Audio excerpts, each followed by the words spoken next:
Now today we're finalizing our wrap up of Dimash Q and his journey through music and finding out all the things that he has done and accomplished and ways he was introduced to us to make us fall in love with him. So join us today on part 3 of Dimash Q on Sam's Fam React. Let's go. Sam's Fam Reacts. Let's start the show. Let me ask you something. When you first heard Dimash, what happened in your body? Seriously, what was your body's response? Particularly your heart. Not what you thought, not what you noticed, but what you felt. Because I have been reading the comments and watching the reactions and listening to people trying to explain it. And the thing that keeps coming up over and over again is that was impressive. I didn't expect to feel that, or that's what his past lived. And that's what this part lives, because at that point in this series, we already know what he can do. The range, the training, the control, the performances that stop rooms. Like, we know that. And then it stopped the internet. Here's what none of that explains, and that is, why does a woman in Brazil who doesn't speak a single word of Kazakhstan sit in her living room with tears running down her face? Why does somebody click one video at midnight and still watching 2 hours later more and more of his videos?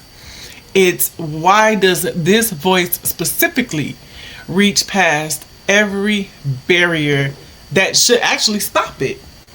Language, distance, culture, tradition, something else is happening here, and this voice is transcending it all. And today we're going to show you exactly what that is. Don't watch him, watch the room. And before we talk about his voice, I want you to do something. Don't watch him, watch the room. Ветер осенний стучится в окно, плачет опять надо мной.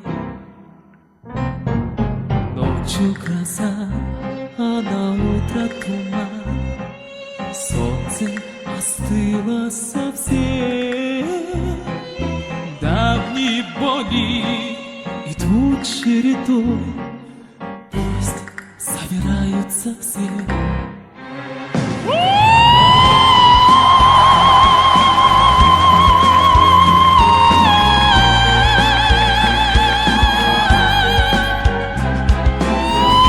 People like this, the woman there who forgot everything she was doing before the song started, the man who stopped talking mid-sentence and literally never finished it because the song hit something. It's that silence that you can feel from the audience while you're at home watching.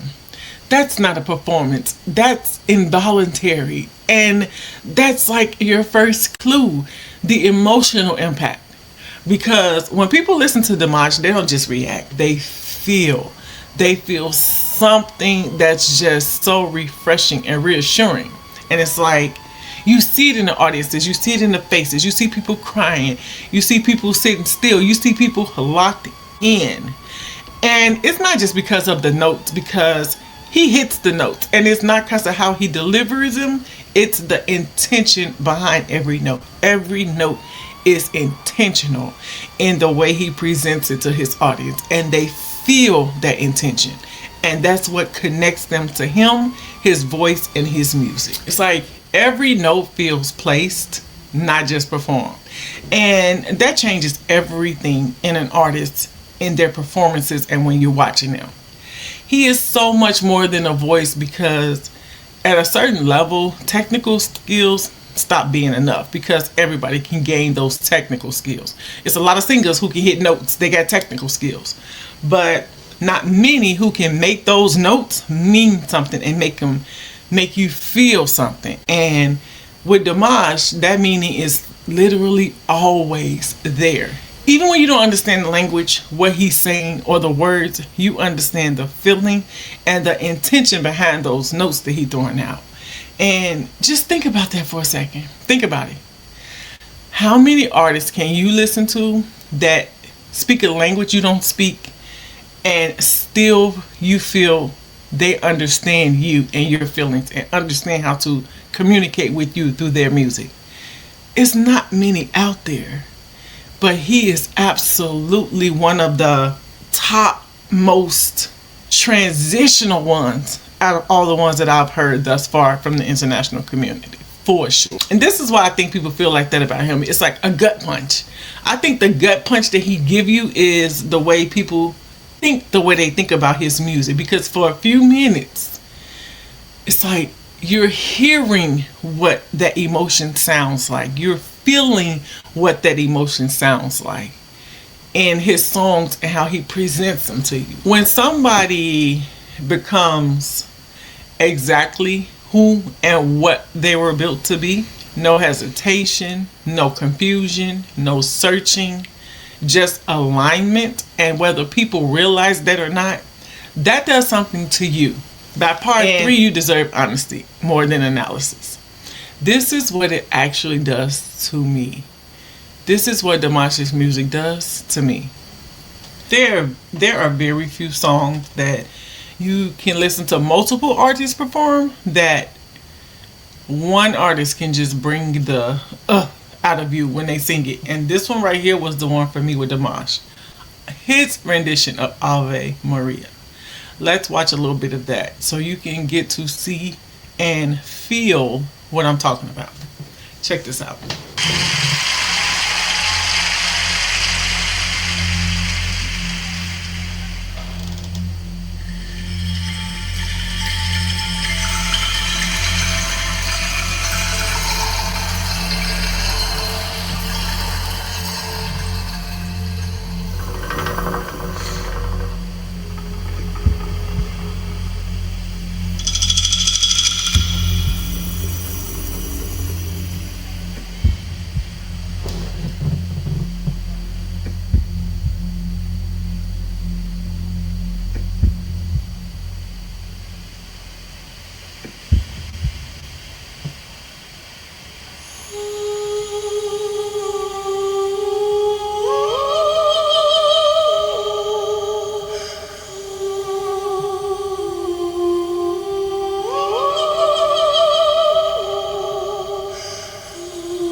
See that right there? That's like the calming and the prepping your heart and your mind for what's yet to come with this voice.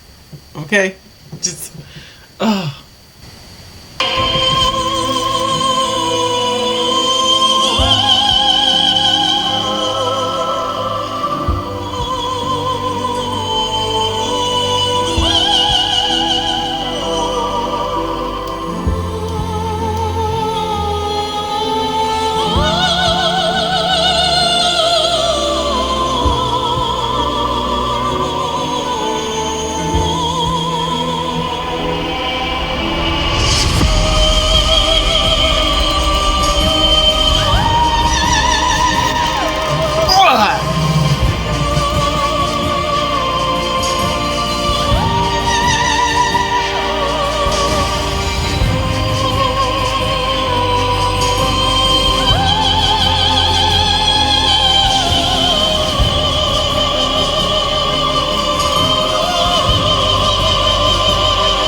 I can literally just overdose on him and his voice. If that's even a possibility, that's something that I can do. It's just so soothing, so reassuring, so much safety and security in the of his voice. It's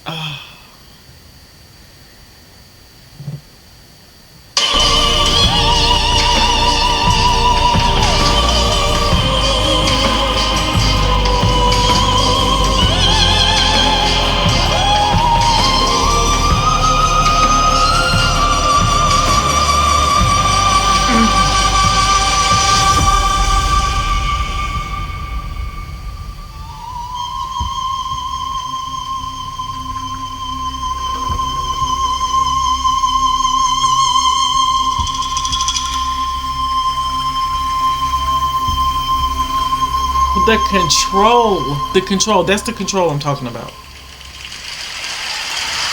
You see the control I'm talking about? That's the control. I can't fully explain that. And I think that's the point, because if I could explain it completely, then I would be able to put him in a box to define him. It probably wouldn't be worth even explaining, because with his culture and identity, and a big part of that, it comes from where he comes from. Dimash, he doesn't just separate himself from his culture at all. He carries it with him into every performance, onto every stage, in front of every audience. He sings in multiple languages. He performs in multiple languages, and he make you feel multiple feelings. He's singing Kazakh, Russian, English, Chinese. Not to fit it in, but to connect. He connected everybody, all of us, all at the same time. And he never let go of who he is. That's the Kazakhstan. That's his foundation. That's his family. That performance you just saw was years of preparation showing up in every single note. The way he moves, and this is what things shift again, because the way he moves in an industry that thrives on attention, Dimash is just, he moves differently. He's not loud, not controversial. He's not chasing headlines. He's not trying to be the big man on campus. He don't thrive off of drama. He relies on discipline. And as we have been learning with most of these American artists over the past few years, discipline in the music industry is rare, because most artists are fighting to be seen. He don't have to. That's something he don't have to do. And he don't even have to be seen, but he is absolutely heard. But for him, that's a cost. A cost come with that, because when the world decides that you are too extraordinary, they stop leaving room for you to be anything else but extraordinary. Every performance has to live up to the last one. Every stage carries expectation, and unlike most artists who build towards the peak, Dimash arrived at his peak in front of millions of people before he was 23 years old. Picture that. That is not something that just goes away. It follows you throughout your life and your career as an artist and a musician. But yet, despite all of that, his connection with his audience remains strong. His fans, the Deers, aren't just listeners. They're invested emotionally, because they're not just watching performances. They're experiencing his performances. They're experiencing his growth, and they're experiencing who he is as an artist. And this is where everything comes together, because when you strip everything down, all the technique, all the training, all the performances, the history and background from his parents, you're left with one question. Is Dimash extraordinary because of what he can do, or is Dimash extraordinary because of what he made people feel? When they hear him, let that sit in. He's extraordinary because of all of the above. Not with a number, not with a chart, not with the industry label, with this. No, yeah, yeah,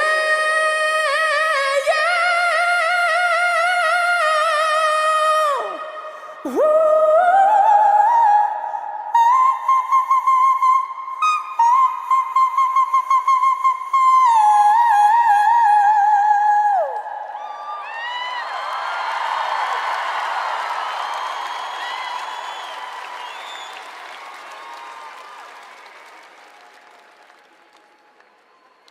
anymore. 됐어요?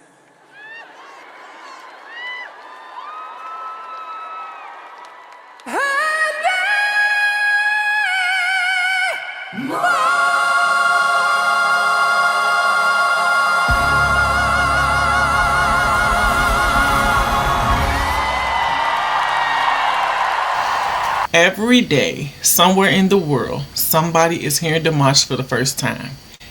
They will stop what they're doing. They will watch it again. They will send it to somebody. And they will come into an agreement with that person. There is no explanation for what this is. Just let him make you feel. And if you made it this far,